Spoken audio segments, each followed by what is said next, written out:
देख रहे हैं आमने सामने नूरुल आरफीन के साथ। अस्सलाम वालेकुम नाज़रीन, मैं हूं नूरुल आरफीन सिद्दीकी और आप देख रहे हैं प्रोग्राम आमने सामने। अल्लाह ताला की बनाई हुई एक मखलूक है जिसका नाम मैं नहीं लूँगा, आप खुद समझ जाइए, जिससे घी हज़म नहीं होता। ये वो मखलूक है जिसके बारे में मशहूर है कि अगर ये पागल हो जाए तो इसका वाहिद इलाज इसे गोली मार देना है। लेकिन अजीब चलन निकला है कि भारत में जब ये मखलूक पागल हुई तो इसे वज़ीर आज़म बना दिया गया, अमेरिका में जब पागल हुई तो इसे सदर बना दिया गया। ये मैं नहीं कह रहा, दुनिया के तमाम पढ़े लिखों का ये मुत्तफ़िक़ा फ़ैसला है कि अमरीकी सदर डोनाल्ड ट्रंप का मर्ज़ ख़तरनाक हद तजावुज़ कर गया है। इसका एक अंदाज़ा उस वक्त हुआ जब साले 9 पर उन्होंने पाकिस्तान को मुबारकबाद दी, और वो मुबारकबाद भी इंतहाई भोंडे अंदाज में दी। मैं उस पर बाद में आऊँगा। सबसे पहले डोनाल्ड ट्रंप के बारे में जो मैंने चश्मकुशा इंकशाफात अपने तौर पर दागे हैं, उसका एक सबूत ऐना नवारो की इस वीडियो में ज़रा मुलाहिज़ा फरमाइए। मौसूफ़ा मारूफ सहाफ़ी हैं, हज़रत ट्रंप के बारे में क्या इरशाद फरमा रहे हैं। When I first saw the tweet this morning, I was frankly disgusted. I thought to myself, this dude has got such a fixation with women and blood. What is wrong with him? And then you remember that this dude, this disgusting dude, is the president of the United States. And you realize just how much he is diminishing the presidency of the United States. You realize that what he is doing is not just acting for Donald Trump. He's acting for all of us. He's acting for our president. And he is embarrassing. He is shameful. He is disgusting. And I'll say this about Republicans. I'm really tired of hearing words like disappointed, like disturbed, like I'm bothered, like I wish he wouldn't do it. It's time that somebody looks at the camera and looks at him and calls him up and says, listen, you crazy lunatic 70-year-old man, baby, stop it. You are now the president of the United States, the commander-in-chief, and you need to stop acting like a mean girl because we just won't take. अगर आपकी अब भी तशफ़ी न हुई हो तो ये मेरे हाथ में न्यूज़वीक का आखिरी शुमारा है जिसमें हज़रत ट्रंप के बारे में कुछ इरशादात हैं। The Trump administration has just release it's much anticipated national security strategy, but this foreign policy strategy is dead on arrival. It is plain impossible to execute such a strategy with a commander-in-chief who is neither capable of sticking to his word nor a believer in some of the document's most important principles. The bottom line is that president is the policy maker equivalent of the Tasmanian devil. मुझे नहीं लगता इससे ज़्यादा पढ़ के आपका वक्त बर्बाद करने का मुझे कोई हक़ हासिल है। डोनाल्ड ट्रंप के ट्वीट पर वापस आते हैं। साले 9 पर उन्होंने पाकिस्तान को अपने ही जाहिलाना अंदाज में एक मुबारकबाद दी। उन्होंने इरशाद फरमाया कि पाकिस्तान डबल गेम खेलता रहा है, पाकिस्तान उनसे पहले के जितने भी सुदूर या जितनी भी हुकूमतें आई उन सबको बेवकूफ़ बनाता रहा है। इससे ये जानकर अच्छा लगा कि इस अमेरिका में भी जाहिल पाए जाते हैं और हम इतने काबिल हैं और अमरीकी इतने फातरुल अक्ल हैं कि हम 1 मिनट में या चश्म ज़दन में सबको बेवकूफ़ बना लेते हैं। अस्करी इमदाद मुअत्तल करने और डू मोर के तकाजे भी इसमें सामने आए। तो ट्वीट का जवाब ख्वाजा आसिफ साहब ने ट्वीट से दिया। क्या जवाब था ज़रा देखिए। Thinking of our leaders as fools, they give safe haven to the terror. Asif even chimed in, dismissing Trump's tweet as a political stunt, saying that the U.S. is trying to shift blame for its own failures in Afghanistan. He is again and again venting his frustrations on Pakistan over America's failures in Afghanistan as they are trapped in a dead-end street. अच्छा, इस तमाम तर खेल में सबसे मज़े की बात भारतीय मीडिया के बड़े मज़े आ गए। वाह वाह, मज़ा आ गया, सरकार वंस मोर, ये इस तरह की नाकाबिल हज़म सदाएं सुनाई दे रही हैं। भारत का एक बड़ा पढ़ा लिखा, बड़ा मशहूर, हाईली पेड जाहिल अर्नब गोस्वामी अपने प्रोग्राम में पिछले दिनों क्या कहता हुआ पाया गया, न्यू ईयर ईव पे ज़रा मुलाहिज़ा कीजिए। And what a brilliant year it has been to the new year. What a brilliant start. You couldn't have thought of a more amazing start with the Pakistanis getting a Twitter attack from Donald Trump. Now, whether you like it or not, whether you like Trump or not, more specifically, you've got to hand it over to him on one thing. He's not subtle with the Pakistanis, and he knows how to trash them. So it's great for us. Today, he openly called the Pakistanis deceitful cheats and liars, which is exactly what they are.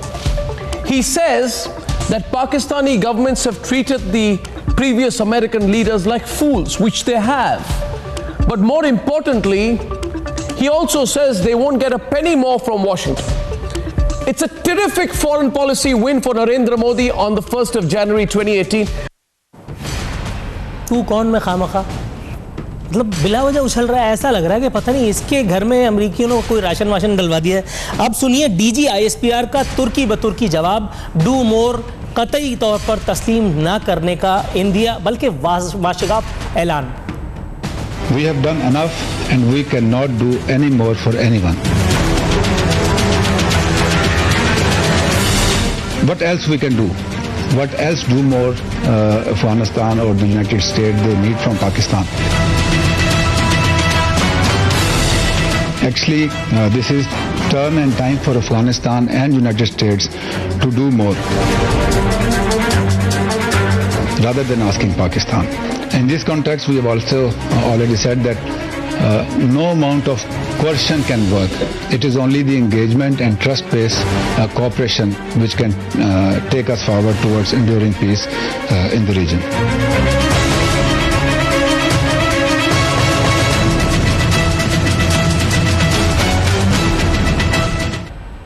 मुनाफिकत के इस खेल में निकी heli अमरीकी सदर की मुशीर जो है वो भी किसी से कम नहीं रही। उन्होंने भी सामने आकर बाकायदा पाकिस्तान मुखालिफ एक महाज बनाया। क्या इरशाद फरमाया, ज़रा मुलाहिज़ा कीजिए। You have all heard that President Trump's comments made about Pakistan. The administration is withholding $255 million in assistance to Pakistan. There are clear reasons for this. Pakistan has played a double game for years. They work with us at times, and they also harbor the terrorists that attack our troops in Afghanistan. That game is not acceptable to this administration. We expect far more cooperation from Pakistan in the fight against terrorism. The President is willing to go to great lengths to stop all funding from Pakistan as they continue to harbor and support terrorism. And that brings me to my final point. The Pakistan aid issue is not connected to the vote we had with Jerusalem. It is entirely connected to Pakistan's harboring of terrorists. However, as I said in December, we won't forget the Jerusalem vote.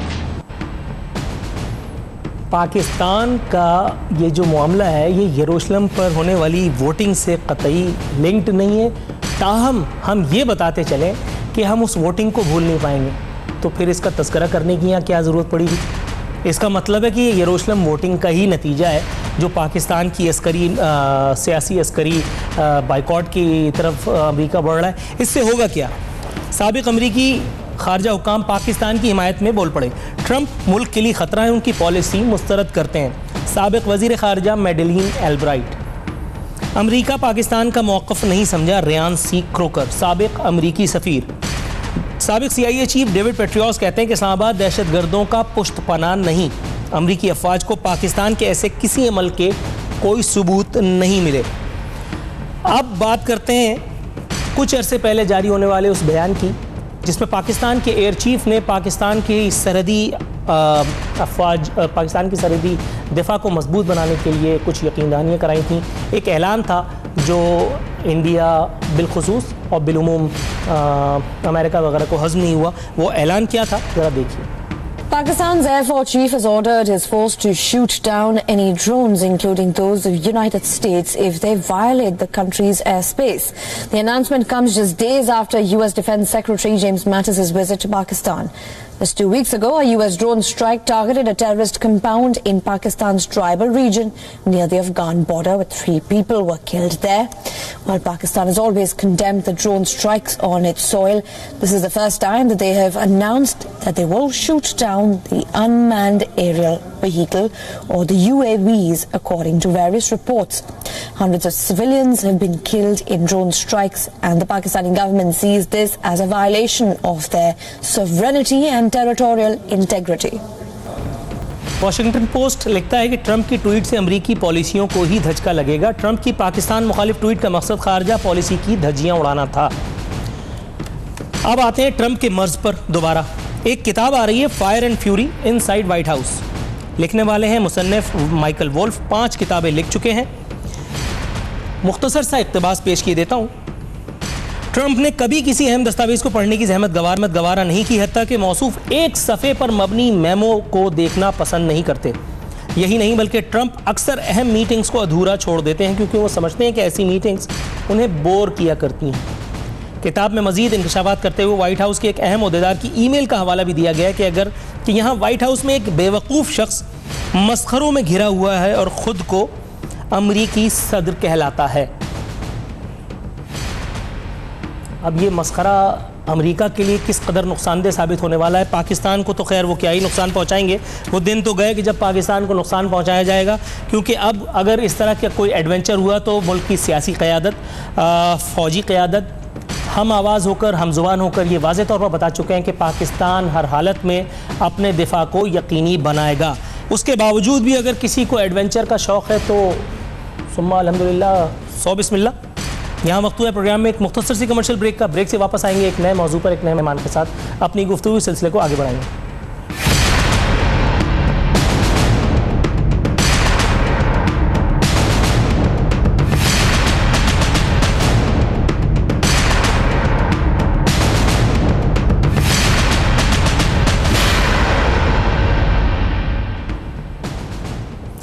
Welcome back नाजरीन। Programme के second segment पे हम पहुंच चुके हैं। यहाँ हमारे साथ मौजूद हैं साबिक सिफारतकार, किसी तारुफ के मोहताज नहीं, जनाब अब्दुल बासित साहब। इंडिया में काफ़ी टफ टाइम दे चुके हैं। इमरान खान के बाद गालिबन ये दूसरी शख्सियत हैं जिन्होंने क्रिकेट के बाद पॉलिटिक्स के मैदान में, डिप्लोमेसी के मैदान में इंडिया को नाको चने चबवाए। उनको अपने प्रोग्राम में खुशामदीद कहते हैं। लेकिन उससे पहले मैं आपको इंडिया के एक नाम नेहाद एंकर मौसूफ की एक वीडियो दिखाना चाहूँगा, उसके बाद फिर अपनी गुफ्तगू सिलसिले को आगे बढ़ाएंगे। Manishankar Ayyar and the Congress party, which begs Pakistan to somehow overthrow the current Indian Prime Minister, must look at their track record and regret the years they have spent trying to do Aman Ki Asha with Pakistan.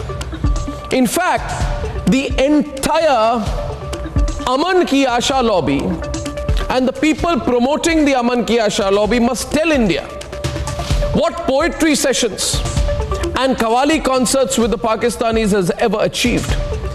Since the only language they understand is the hard slap Trump gave them today, trust me, the only language the Pakistanis will ever understand is the kind of tight slap that they got from Donald Trump.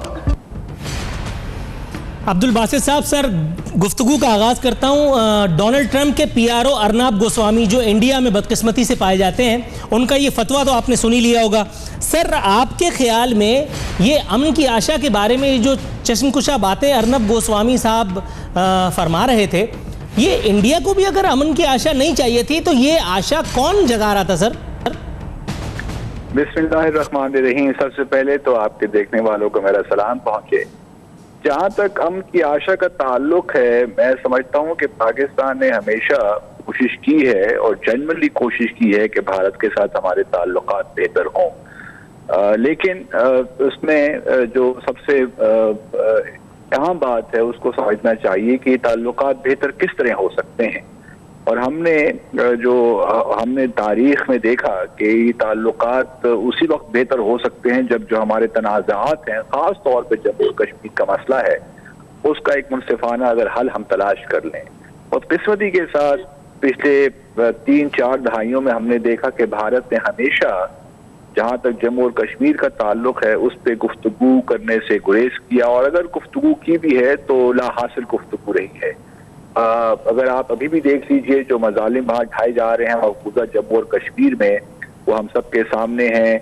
Hurriyat leadership कई सालों से नज़रबंद है, यहाँ तक कि Mir vice को जुम्मे की नमाज ही पढ़ने नहीं दी जाती और सैयद गिलानी साहब को तो पिछले कई सालों से ईद की नमाज ही पढ़ने नहीं दी जा रही। तो इस किस्म के मजालिब और हजारों यंग लोग इस वक्त भी नजरबंद हैं। सर, कतई कलामी की गुंजाइश निकालते हुए बहुत ही मुअद्दबाना तौर पर एक बात अर्ज करना चाह रहा हूँ। आपको एक वीडियो दिखाता हूँ, आप तक उसकी आवाज जरूर पहुंचेगी। ये मौसूफ है Kulbhushan Yadav.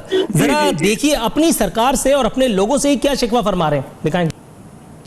My mother came over. I'm thankful to the Pakistani government for showing this grand gesture and allowing this meeting. It was a very pleasant one, and my mother was basically very happy to see me in a good shape. My physical fitness. I saw fear in the eyes of my mother and my wife. They've been threatened. The Indian diplomat or the Indian person who had come along with my mother was shouting on my mother the moment she stepped out, or he was yelling at her. I was working on an intelligence agency, is being denied, or what is the whole issue? Okay, I was doing a business, cover business, that's okay. I stand up by that I was doing something for RAW, and I'm a soldier, I was doing something for my country, I've done this. Law enforcing agencies are going about that. But my mother and wife have been really battered and troubled and brought here. Abdul Basit साहब, sir आपने भी ये video यकीनन देख रखी होगी। अब ज़रा मुझे ये बताइए सर कि कुलभूषण यादव इससे ज़्यादा सेहतमंद तो पैदाइश के वक्त भी नहीं था। इंडिया कह रहा है कि हमने इसको मारा पीटा है, और ये इसके अपने एतराफ़ात और अपने ही सिफारती एहलकार के बारे में ये जो लबकुशाई इसने की है कि मैंने अपनी माँ की आंखों में खौफ देखा और एक्सेट्रा एक्सेट्रा, क्या कहेंगे सर? देखिए, कुलभूषण जाधव का जहाँ तक ताल्लुक है, इसमें तो कोई शक नहीं है कि ये कुलभूषण जाधव रॉ भारत पाकिस्तान को डिस्टेबलाइज करने की पूरी कोशिश कर रहे हैं, और जो ट्रायल चला कुलभूषण जाधव का उससे भी बिल्कुल वाज़े हो गया कि जो भारत की पाकिस्तान के हवाले से जो पॉलिसी है वो किस कदर पूरे इस खित्ते को, सिर्फ पाकिस्तान को नहीं बल्कि सिर्फ पूरे खित्ते को गैर मुस्तहकम करने के लिए है। तो कुलभूषण जाधव पर तो जो एतराफ़ी बयान भी हमने पहले भी सुने और अब भी सुने, वो तो बिल्कुल वाज़े हैं।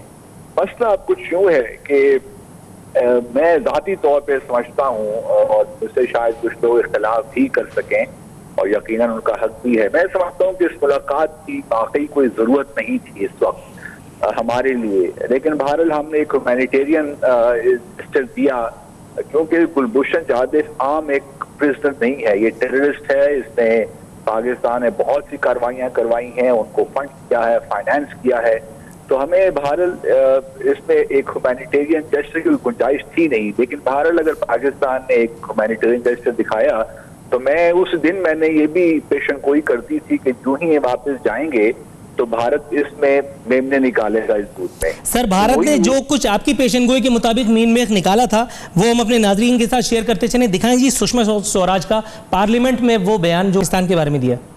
पाकिस्तान ने कुलभूषण जाधव का एक नया प्रोपेगेंडा वीडियो जारी किया है, और इस वीडियो में कुलभूषण जाधव ये कहते दिख रहे हैं कि उन्हें पाकिस्तान की जेल में 22 महीने बाद एक मां की अपने बेटे से और एक पत्नी की अपने पति से होने वाली भाव भरी भेंट को पाकिस्तान ने एक प्रोपेगेंडा के हथियार के रूप में इस्तेमाल किया। सभापति जी, हमारे बीच ये स्पष्ट समझौता था कि मीडिया को श्री जाधव की मां और पत्नी के नजदीक आने की अनुमति नहीं दी जाएगी, लेकिन पाकिस्तानी प्रेस को न केवल परिवार के समीप आने का मौका दिया गया, बल्कि उन्हें तरह तरह के अपशब्दों से संबोधित करके परेशान किया गया, ताने उलाहने दिए गए, उन पर झूठे आरोप लगाए गए और उनके सामने श्री जाधव को जबरन आरोपी सिद्ध करने का प्रयास किया गया। सुरक्षा के नाम पर परिवार के सदस्यों के कपड़े तक बदलवा दिए गए और पहनने के लिए अपनी ओर से वस्त्र दिए गए। श्री जाधव की मां जो केवल साड़ी पहनती हैं, उन्हें साड़ी के बजाय सलवार कुर्ता पहनने पर मजबूर किया गया। उनकी पत्नी की बिंदी, चूड़ियां और मंगलसूत्र भी उतरवा दिए गए। यहाँ सुधार करना चाहती हूँ, केवल पत्नी की नहीं, उनकी माँ के भी चूड़ी, बिंदी और मंगलसूत्र उतरवा दिया गया। और यहाँ सदन में मुझसे कोई गलत बयानी न हो जाए, इसलिए आज सुबह मैंने उनकी माँ से दोबारा बात की और पूछा कि क्या आपकी भी बिंदी, चूड़ी, मंगलसूत्र उतरवाया था? तो उन्होंने भरे गले से कहा कि जिस समय वो मंगलसूत्र उतरवा रही थी तो मैं ये कह रही थी ये मेरा सुहाग का चिन्ह है, इसे रहने दे, मैंने कभी नहीं उतारा। तो उसने ये कहा जी मेरी तो मजबूरी है, मुझे तो ऑर्डर है, ऑर्डर का पालन करना है। और उसके बाद जो उन्होंने मुझे कहा कि बैठते ही कुलभूषण ने मुझसे कहा बाबा कैसे हैं, क्योंकि मेरे माथे पे बिंदी और मेरे गले में मंगलसूत्र ना होने के कारण उसे ये शक हो गया कि शायद उसके पीछे से कोई अशुभ घट गया। और ये कहते कहते उनका गला भर आया। दोनों की मतलब दोनों सुहागिनों को विधवा के रूप में पति और बेटे के सामने पेश किया। अब्दुल बासित साहब, सर पाकिस्तान में क़िताल कराना ज़्यादा ऑब्जेक्शनेबल बात है या कुछ ख़वातीन के जो हिंदुस्तान से तशरीफ़ लाई थी उनके कपड़े बदलवा देना, और वो भी सिक्योरिटी के पेश नज़र? ये तो सब देखिए फजूल सी बातें हैं, और ये मैं एक्सपेक्ट कर रहा था भारत जिस तरह जो भारत का वतीरा है पाकिस्तान को लेकर, उसमें ये मतलब बादस कयास नहीं था, और ये मैं एक्सपेक्ट कर रहा था कि इस किस्म की चीजें वो यकीनन करेंगे।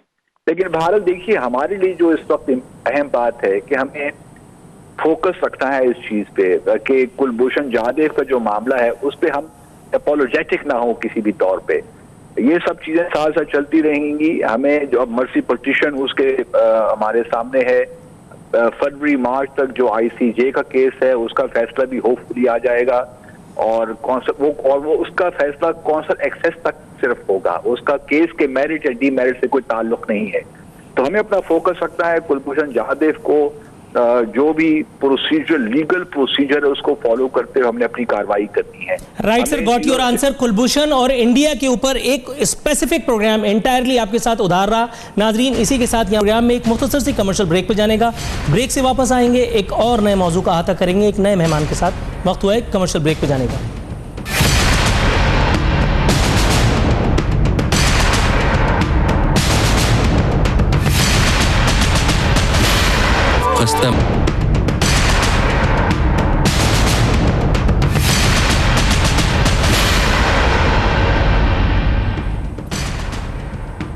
वेलकम बैक नाजरीन। प्रोग्राम के इख्तितामी मरहले में हम आ चुके हैं। सिंध हुकूमत की मेहरबानियाँ असातिज़ा इकराम पर जो गुज़िश्ता दिनों से कुछ मखसूस अरसे से जारी हैं, उनका तज़किरा किया जाएगा। यहाँ कराची प्रेस क्लब के पास एक और पुरअमन एहतजाजी मुज़ाहरा किया जा रहा था, जिसकी तरदीद अभी हमारे साथ मौजूद हैं पाकिस्तान पीपल्स पार्टी से ताल्लुक़ रखने वाली मोहतरमा डॉक्टर शाहिदा रहमानी साहब अभी फरमा देंगी।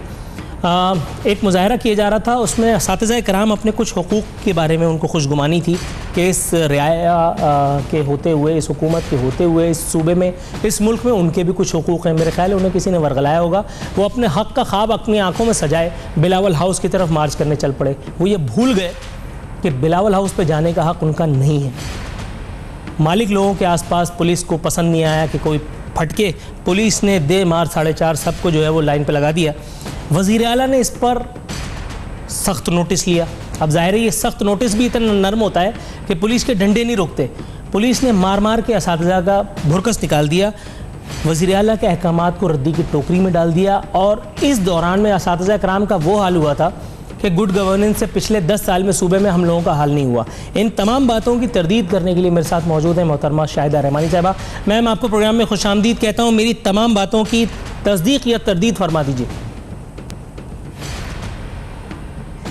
बहुत शुक्रिया कि आपने इतने अहम मौजू पे मुझे लिया। तरदीद या तस्दीक की बात नहीं है, ये वो वाक़या है जो ऐसा नाखुशगवार वाक़या नहीं होना चाहिए था। इसका फौरी तौर पे अभी आपने बताया कि नोटिस लिया, और वज़ीर आला सिंध साहब ने भी, बिलावल भुट्टो साहब ने भी, और मोहतरम जनाब आसिफ अली जरदारी साहब ने भी, या उन्होंने फौरी तौर पे इसकी मजम्मत भी की, जो भी नाखुशगवार वाक़या पेश आया था। लेकिन देखिए, मैं आपसे कहूँगी कि असातिज़ा एहतजाज करना सबका हक़ है, और जमहूरियत का तकाजा ये है कि किसी के भी अगर राइट्स मुतासिर हो रहे हैं या कोई अपने राइट्स के लिए डिमांड कर रहा है, तो उसका जो उन्होंने तरीक़ाकार किया बिल्कुल सही था, एहतजाज किया। लेकिन एक चीज़ होती है, लॉ असातिज़ा हैं, बच्चों को कानून पर इम्प्लीमेंट करने के सबक भी देते हैं, तो असातिज़ा को भी ये चाहिए कि अगर रेड जोन में दाखिला मना था तो वो रेड जोन में दाखिल हुए थे, जिसको पुलिस ने बड़ा रोका। लेकिन उन्होंने जो तशद्दुद किया उसकी मैं पुरजोर मजम्मत करती हूँ। पूरी पाकिस्तान पीपल्स पार्टी ने मजम्मत की,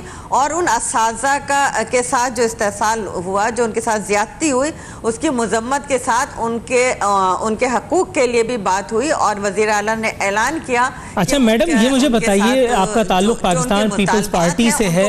जाहिर है कि पाकिस्तान पीपल्स पार्टी पिछले काफ़ी अरसे से इस सूबे पर इक़्तिदार कर रही है, हुकूमत कर रही है, गुड गवर्नेंस के दावे हैं। ये रेड जोन इतना ख़ास क्यों है कि वहाँ किसी मर्द जन, किसी इंसान, किसी बंदे बशर को जाने की इजाज़त नहीं है? ये इलाका सिर्फ मालिक लोगों के लिए मखसूस क्यों है?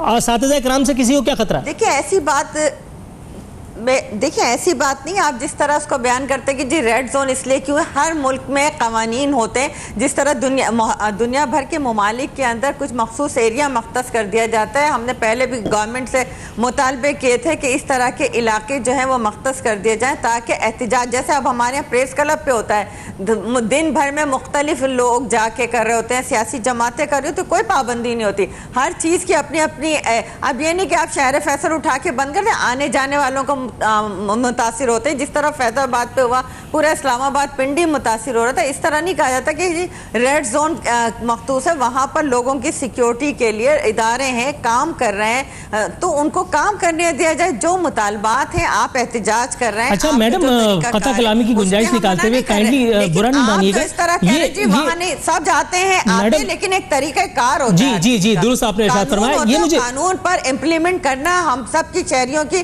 जिम्मेदारी। जी दुरुस्त है। अच्छा मैडम, ये मुझे बताइए, जिस पुलिस की ये जो डंडा पिटाई है, जिसकी आप इस वक्त साइड ले रही हैं, ये वही पुलिस नहीं है, अगर मेरी याददाश्त दुरुस्त काम कर रही है, जो एडी ख्वाजा के मातहत है?